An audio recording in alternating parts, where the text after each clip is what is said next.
Welcome to ATN Society Watch. This is a program where we ventilate societal issues, give them aggregate attention with a view to provide solutions that will benefit humanity.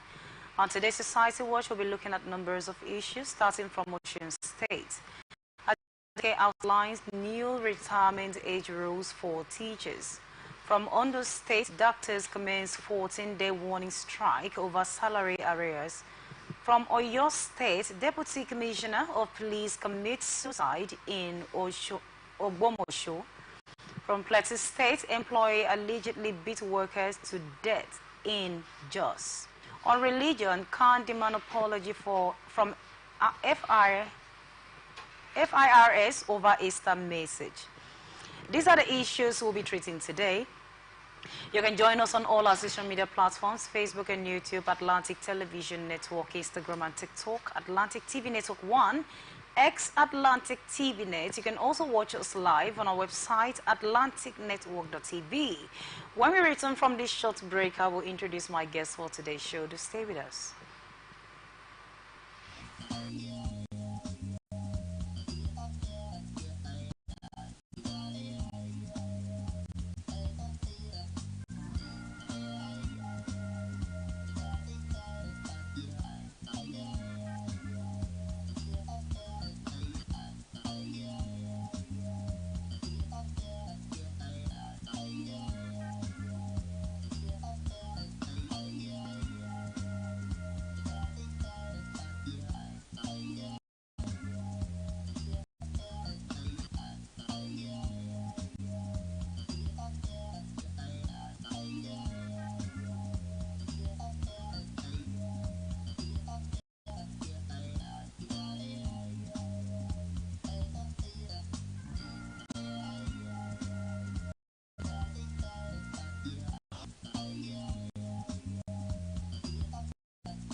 Welcome back. If you're just joining us, this is Society Watch on Atlantic Television Network, and joining me in the studio this afternoon is a public affairs analyst talking about Mr. Wells Odiyemi. It's good to have you. Good afternoon. Good afternoon. It's a pleasure to be here. You look good. Thank you. You too. All right, the first story for today is from Osun State. Governor Ademola Adeleke of Osun State has enforced new guidelines for teachers' retirement, increasing the age to 65 and the length of service to 40 years. To qualify, teachers must comply with the guidelines, including being in the educational cadre, register with TRCN, medically fit, and not under disciplinary action. The application for detention must be made 6 months before turning 60 or after 35 years of service, endorsed by the head teacher's principal and addressed to the Ministry of Education, Permanent Secretary. However, the extension period is not pensionable. Oh, this is amazing. Of course, you have just heard it there that the governor has extended the retirement age to 60 and also the years of service to 40. But I'm looking at the fact that the remaining years are not pensionable. What is your take on this? How do you see that? I think it's an ideology or a solution to cover the space and vacuum that sector, particularly the educational system in that state. The vacuum it has been subjected to over time, implying that the profession, particularly in that cadre, is not appealing to the younger generation. And then the stiffness of the system towards recruiting persons who probably have passion or who are desirous of picking up a career line in that space. So based on varying factors which borders on poor remuneration and inability to make necessary provision for basic necessity to making discharge of one's duty an enjoyable experience, as is known in the good old days with our parents. And then you see some of these things are not there, and then the young generation is not motivated to wanting to explore that aspect of national life or picking up a career in that space. So it has created a lot of what you call it now, vacuum, and also the brain drain syndrome is also on the hike, and the governor or the government has to just improvise by ensuring that making most of those who probably are still in the system, extending it, while that can actually, bridge a little or bring about the space to which the vacuum is being widened. So that itself is just one of those things that will probably necessitate the decision of the governor, and it's not an ideology that will a system or a solution in the making that will stand the test of time. Okay, but you're talking about this generation not being interested in teaching, all right, in this profession. I mean, we're actually looking at the minority, not majority. Don't you think it's because of the pay? But again, don't you think this will have a way of affecting, because keeping these people for this long, it means that they're actually going to occupy the space that the new generation cannot come in. And they are talking about employment in the... what's it called? The lack of employment has caused a lot of damage in the country. Are you saying that there are vacancy in this profession, this particular ministry, and people do not want to apply? Or could it be that the government is not giving necessary attention to these people? Because, of course, year in, year out, they are contesting, they are protesting for lack of payment and all of those. Don't you think this is one of the reasons, the factor that is making a lot of persons not showing interest in this particular area? Well, it's way deeper than the narrative you are putting up. It's the teaching profession is drawn on the premise of high-level passion displayed, because it's not because lack of job, there's no job, and people now wanting to resort to teaching. We've seen some of the damages to which the unemployment stake has pushed some persons to resorting into teaching. And if you look at the consideration of the procedure of benefiting from this extension clause put up by the governor, centered on registering with the organ regulating, supervising, coordinating the activities of that profession. And then you, in certain spaces, you have some persons who have just, it dawned on them that suddenly they are now teaching. Not because they wanted to, and it was not also bettered out of passion, but it's because of, to keep body and souls together. Otherwise, in the good old days, we'll see persons, including our parents, who in this profession, based on passion, based on the desire to, impart in the next generation. And then, considering the fact that as decadence in moral values and corruption practically eating into the fiber of our national life, has therefore, shifted attention from some of these key sectors that guarantees the next level of leaders for tomorrow or players in that industry. So it's very deep.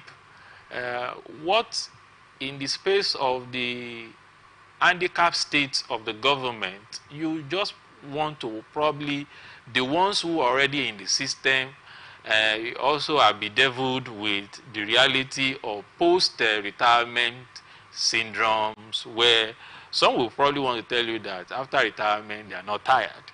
Otherwise, after retirement, having given 35 years, 40 years, as the case may be, you're supposed to rest and then enjoy the proceeds, your benefits, your gratuity, and then probably plan how to, move on with your life even after retirement.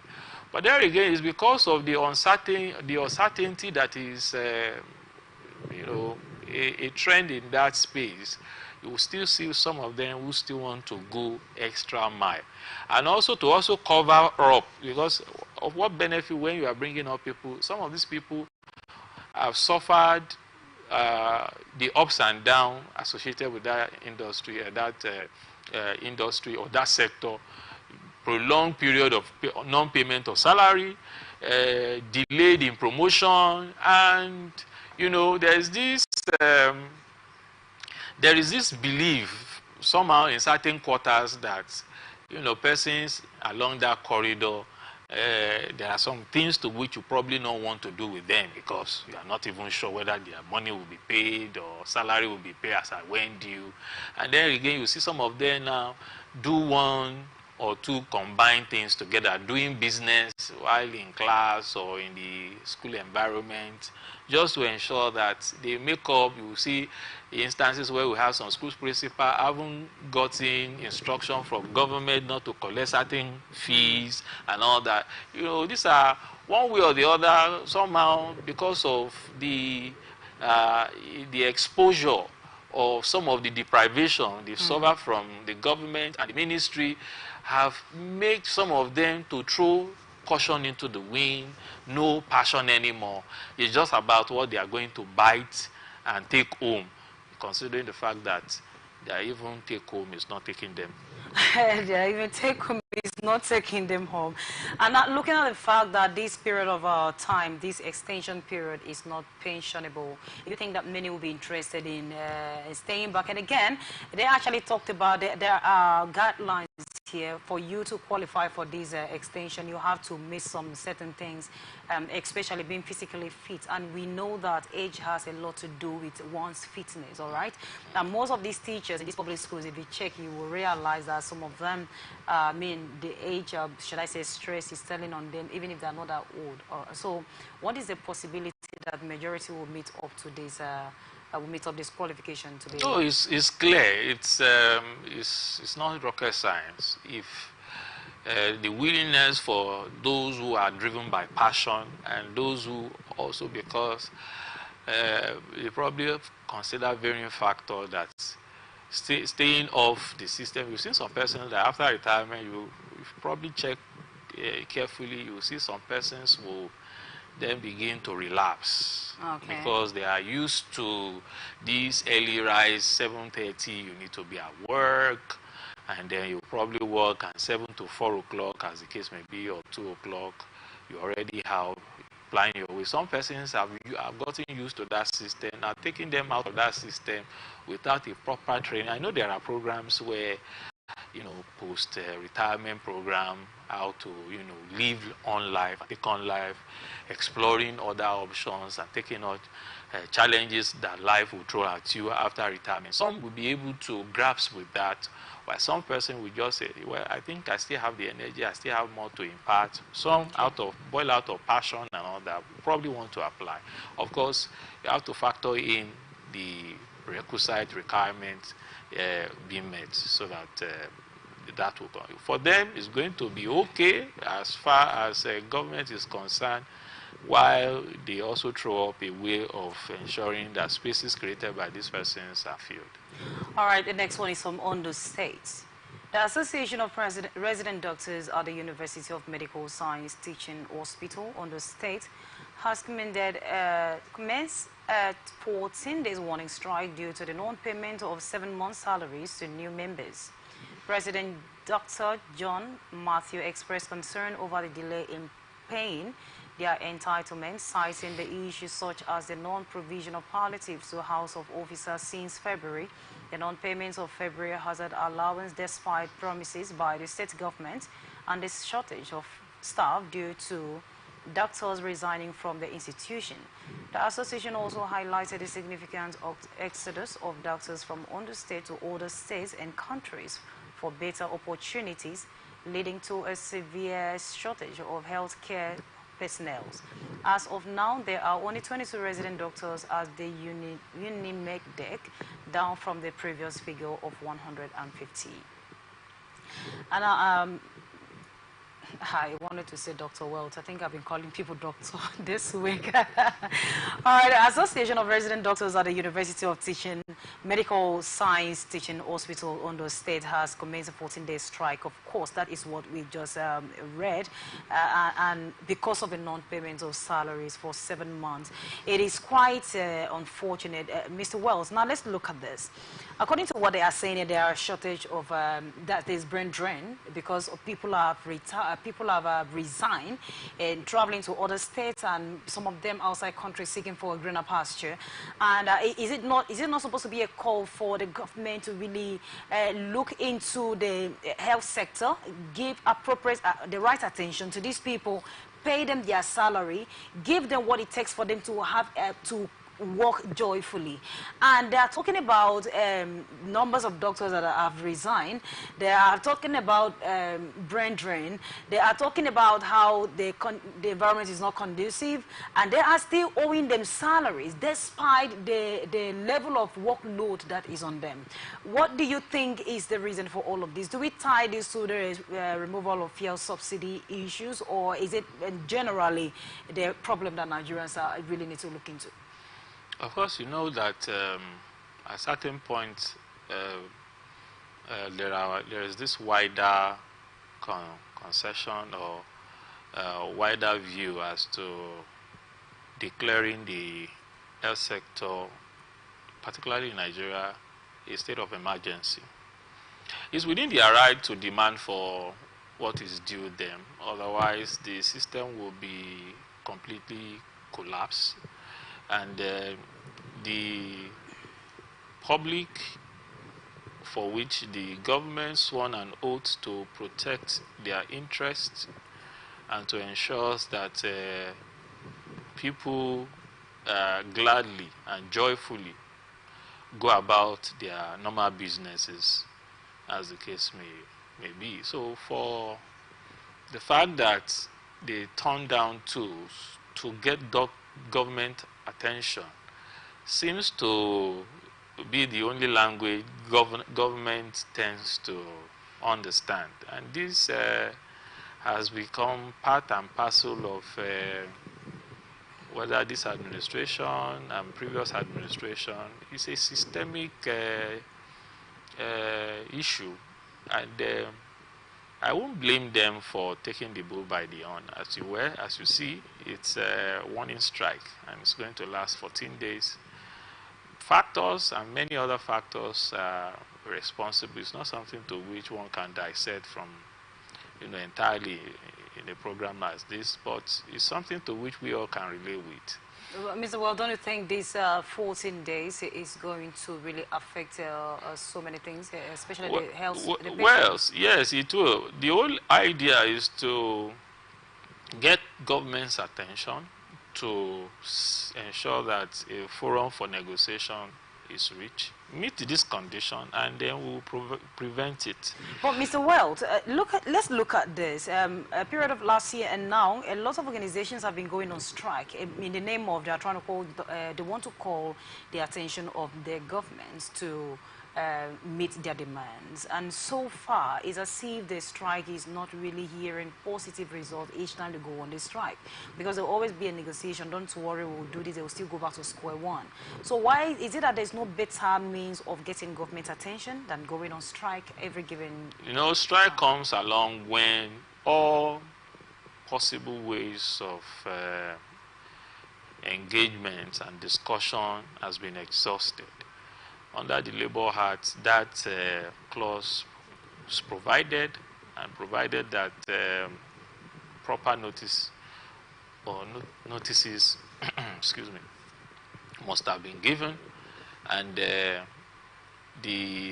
of course, warning strike comes before. If nothing is done to that effect, then the proper shutdown.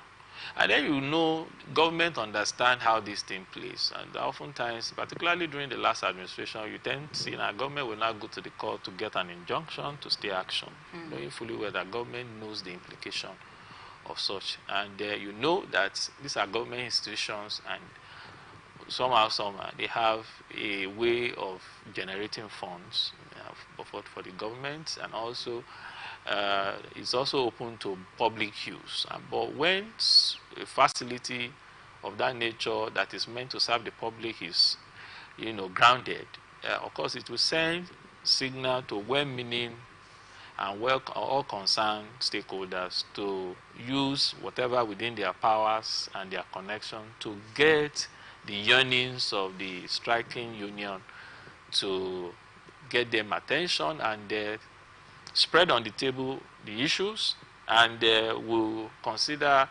options to addressing the issue according to their skill of preference, because naturally government cannot solve all problems. So the point is just that it's very simple. If you ask government, not that I want to play the devil's advocate, government will also tell you that allocation is also dwindling, and there are many things that comes with governance. Will tell you that the gone administration have debt upon debt to service. It could also be that part of the collateral of getting loans to fund governance and some very capital project is the allocation of the state.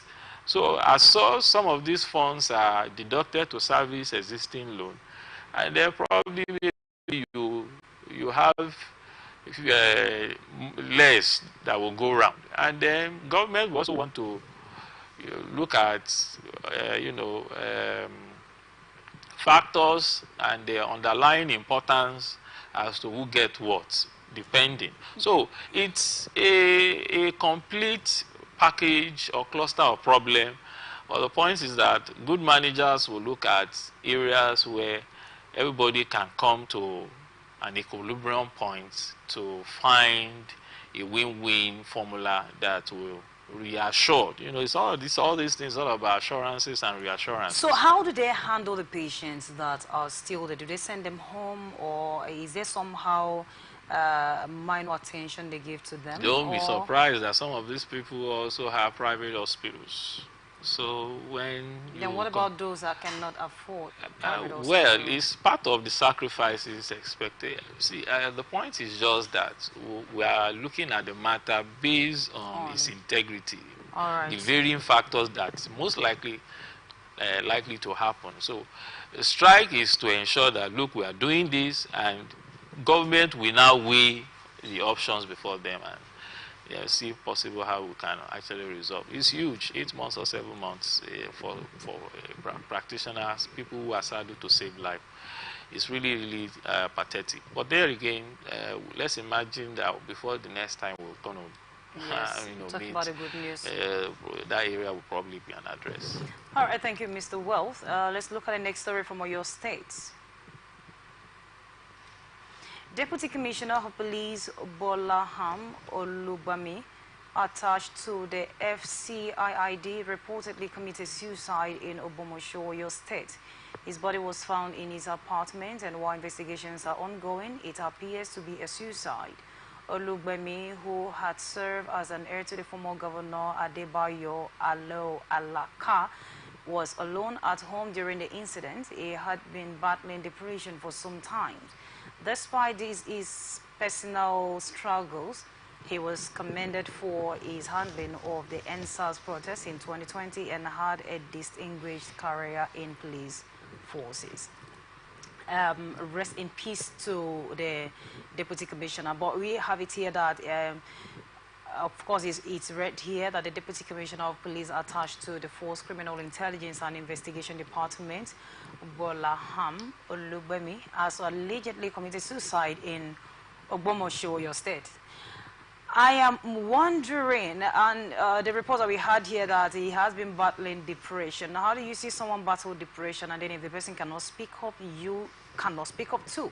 I remember the police officer said, that's Kayode, Betokun, if you see something, say something. So we are living in a world where someone is showing a sign of depression, a symptoms of depression. People don't get to talk about it, and then when it happened, the eyewitnesses will come out and say, oh, this person was showing a sign of depression. That's messing after death, which is not what we should be doing. When you see something, say something. And now, but Mr. Well, this is security personnel we are talking about here. This person is assigned to protect the interests of Nigeria and humanity. So how come that he's battling with so much that he can't even speak up? I mean, if we cannot run to these people to report this is the issues that we are going through, help us out. I mean, what next? Life is in phases, and because we are different individuals, we are predisposed to certain breaking points. And when we get to that certain breaking point, depending on your social status and the kind of influence you, or the kind of company you keep, there are certain things I know in governance. I don't know which particular act that talks much about that, but there's the word oath of silence. There are certain classified information you are privileged to, and some of those classified information will tell you in security as a matter of national importance, and there is also some information that is to be guided, highly sensitive, that it may actually be at variance with your principle. But for the fact that you sworn to ensure that the integrity of that space or that community is protected, there are some things to which you may not be able to share. And also, as we move on, because we are varying individuals, what moves you or what can take you off balance, and then you probably would adjust, is different from the way I will also process that same thing. There are some things that my concern is always that through God's grace, you get the required strength not to get to the extreme breaking point. Because at the extreme breaking point where depression in degree can set in, and then depression has various degree. So you may also not know to what depth, just like when you are drilling a well. There's a point to which you get to, and then you get water. Before you get to the clean water, you start getting muddy water and all that stuff. The same thing with, I want to liken it with depression. There are points where you can easily seek help. And there are some. How about you have conversation with some person, they will tell you, see, guy, I don't go deep. Implying that you cannot, there are some things to which you cannot see. You've seen some politicians and some of office holders who will say, if I talk, Nigeria will, we experience certain imbalances, implying that what is restraining such person could be oath of silence. So for the DCP, who unfortunately find himself, when I read the story, I look at some varying factors. Number one, it's not always with his family, because of the sensitive nature of his job. Exactly. And because of that, a little bit isolation, because by his profession and by his work, there are some persons who ought not to have been exposed in their own world, who has been exposed by the diligence of his work. Do you know how many kind of threat line that has come his path, those who are at risk? Well, irrespective of your status, irrespective of who you are, no matter the kind of crime you have committed, no matter how deep you have gone, according to my guest, speak up. It is better you speak up and then you get saved than to keep silent and die. Death is not the solution. Committing suicide is not the solution. Killing yourself is not the solution. No matter how serious it is, get someone to talk to. If you cannot see anybody in this world, I am here. I'm available. I'm sure Mr. Wells is also available. Come and talk to us. We can help you. This is Society Watch on Atlantic Television Network. We'll just go on a very short break.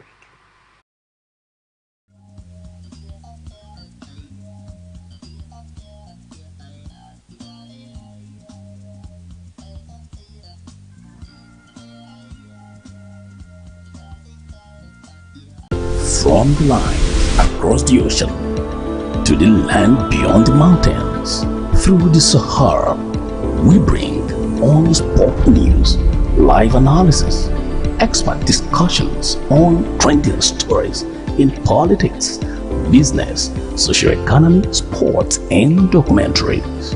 So catch all the updates on the happenings around the globe. Stay focused on the fact today. Only on ATN.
From the line across the ocean to the land beyond the mountains, through the Sahara, we bring all sport news, live analysis, expert discussions on trending stories in politics, business, socio-economy, sports, and documentaries.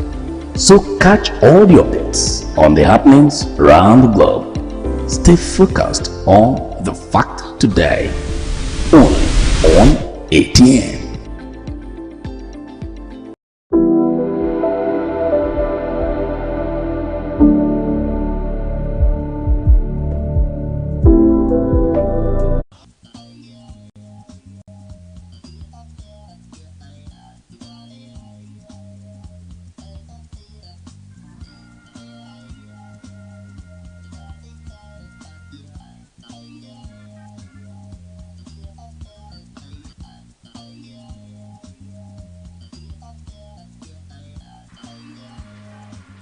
Welcome back. This is Society Watch on Atlantic Television Network, and if you're just joining us, you are welcome. The next story is from Plateau State. A young man died in Eto Ababa community, Plateau State, allegedly after being tortured by his employer, who accused him of stealing eggs from a poultry farm where he worked as a security guard. The employer and his son reportedly beat the young man, leading to his death. Following the incident, residents became angry and set fire to the employer's house and the poultry farm. The police are investigating the matter, and the employer and her family are said to have fled the area. I don't know whether to say it's a good one because we have talked about jungle justice. And now a young man is dead because I just remember a particular incident that happened, a very dear person to me, close person. It was similar thing. The employer arrested all of them, said they stole his eggs, put them behind the bars.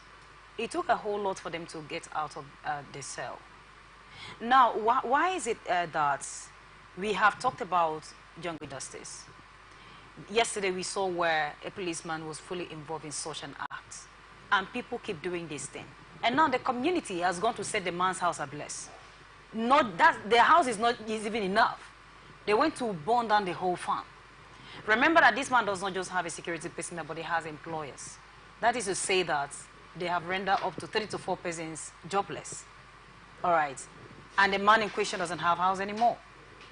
And then the man in question has killed his employer because he felt, okay, you stole something. Mr. Watts, what do you think about it? Because this is really, I mean, this is heart-aching.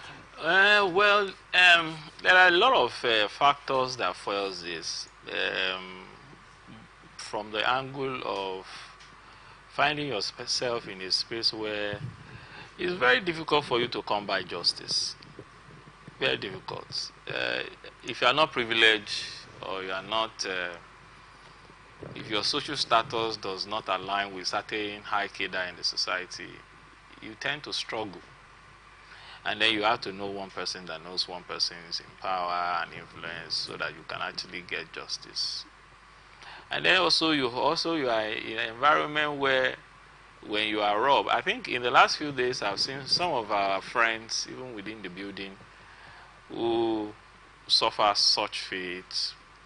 Some of their belongings were robbed at gunpoint. Some, their privacy were invaded. I think about 8 months ago or so, it's not up to 8 months, I'm not so sure. My house was also invaded. Somebody entered into my compound, broke in through the window, entered the sitting room, explored the house, ransacked the house. Wow.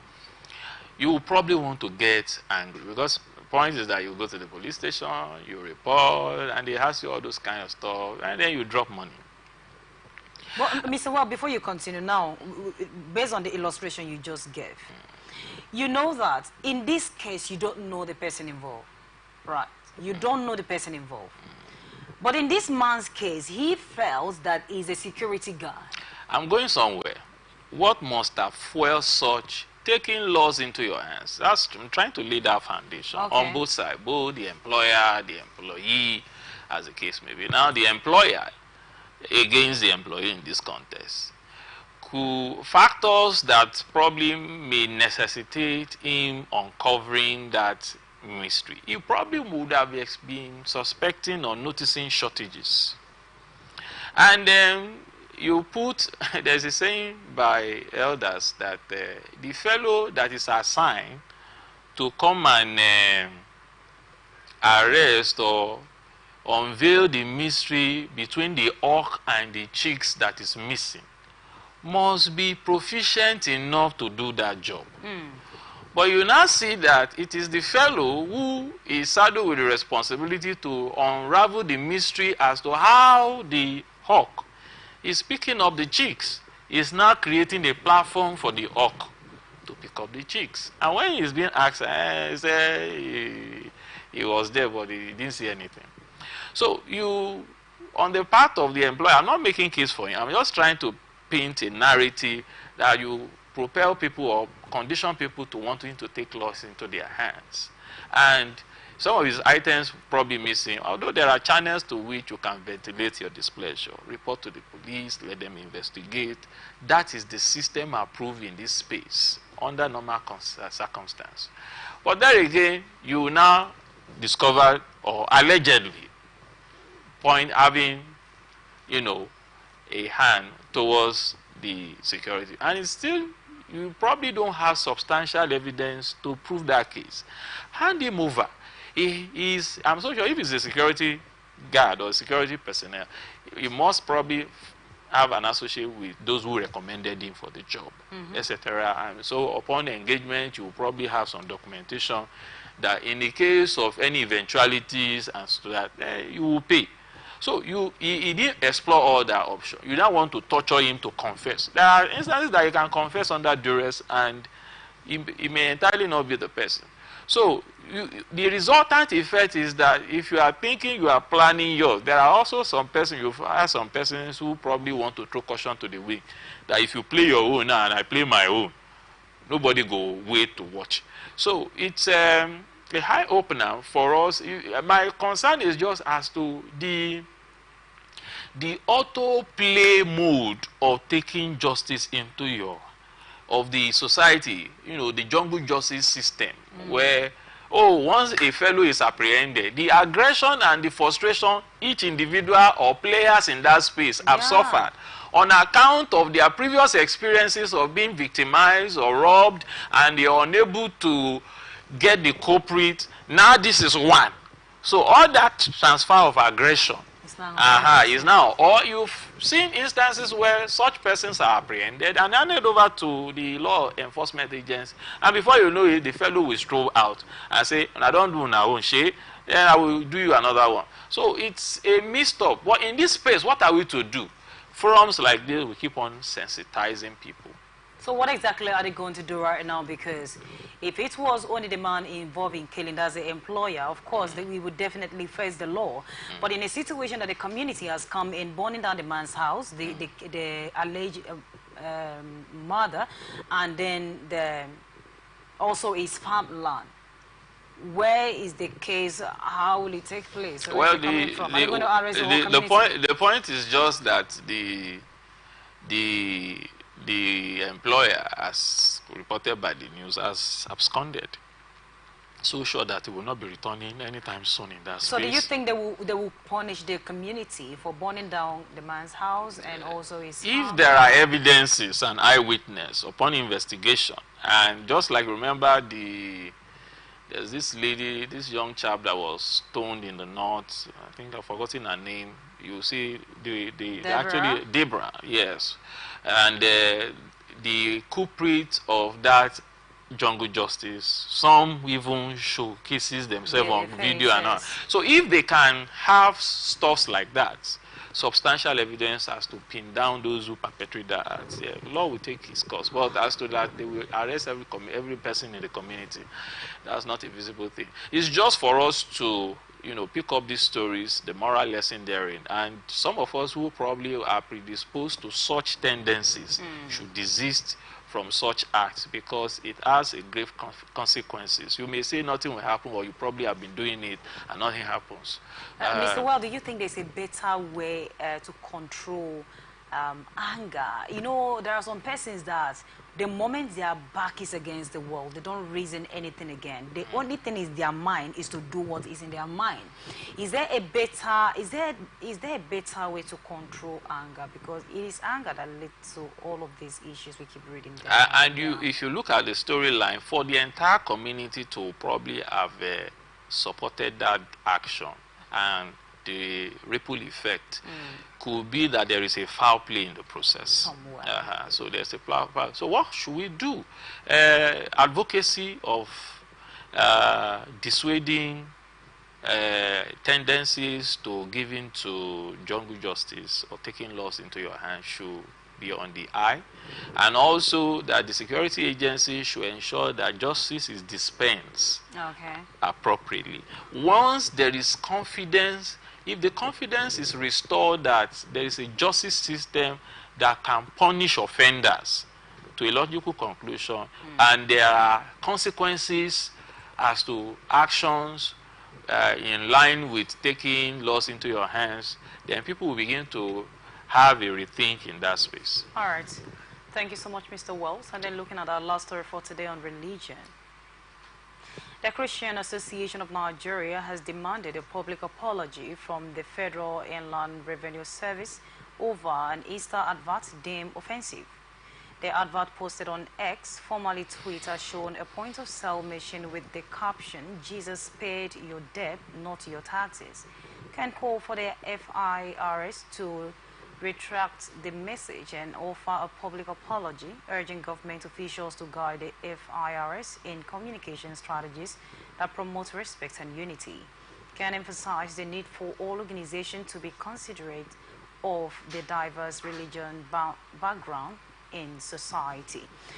This is Khan. They have come up to say that what the FIRS posted on their X handle was an offensive one for the Christendom. Of course, you know that there's some religion that would not take that easily. They will go extra mile to do something that we can't possibly imagine. And this is Christian for the very first time coming out to say, "Can no, that this one is not appreciated. They have to take it back and also tender an apologies." Do you think that was the right thing to do? But you know that there's one thing about Christians, they always feel that you have to emulate Jesus Christ. You don't need to get angry. As long as you're a Christian, that's something you shouldn't do. Do you think this was a good step to take? That's why the communique was raised. All right. They had called their attention. Otherwise, if we were some certain spaces, the representative of building of such places will go down. Honestly. So politely, a caution was given in that regards, and then apology was also demanded, and that's within their right and within their space, and then that will serve as a deterrent. Not really a deterrent, a caution drive or a message that sensitive matter of such nature, that if probably we've been doing this in the past and it has been flying, such cannot also be allowed anymore. And so what advice do you have to those individuals that takes this kind of religion thing or religious thing lightly, thinking they can just play with anything? Of course, you know that this has landed a lot of persons in a very serious trouble, and some has led to them going on the feet, 6 feet. So what advice do you have to the masses who do not take things for granted? It's just that you need to be sensitive to the culture, religious belief of any environment you find your space. Also, as in the Holy Scriptures, also advise that when you are in Rome, you behave like Rome. Apostle Paul says that to the Jews, I was like a Jew. To the Romans, I was like to the Romans. The point is just to ensuring that as we move on in the journey of life, irrespective of the environments in which you find yourself, you have to be very circumspect to operations and happenings in relation with national life, people's culture, and their belief. You entirely might not want to share same, but there again, respect is mutual. You just conduct yourself in such a manner that you will not provoke, you will not create a provocation that probably will escalate into something to which you would never imagine. So for like Khan, that's what they've just done, and it's appreciated that all the rest of us also should borrow. If you know that certain remarks are made to malign your person or what you stand for, there are polite way of discussing the matter, and if it is not recognized, then you can apparently take legal action.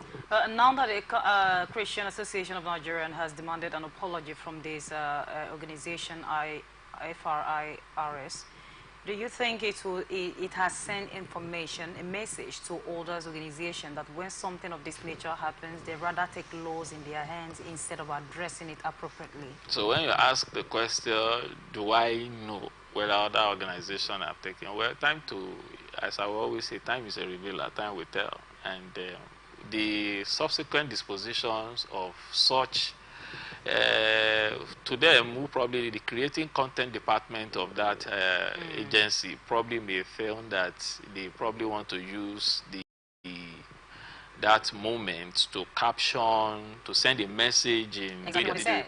but it's poorly done and it's not appreciated. All right, thank you so much, Mr. Wells, for joining me on today's show. Yes, thank you very much. That is where we're going to be drawing the curtain for today. I am Immaculata Ivrikana. Thank you, our viewers, for joining us and staying patiently. You can join us on all our social media platforms, Facebook and YouTube, Atlantic Television Network, Instagram and TikTok, Atlantic TV Network 1, X Atlantic TV Net. You can also watch us live on our website, atlanticnetwork.tv. Do remember that peace and unity are the pathways to progress. Thank you for watching and continue to stay connected on ATN Social. Still, we come your way next time. Good afternoon.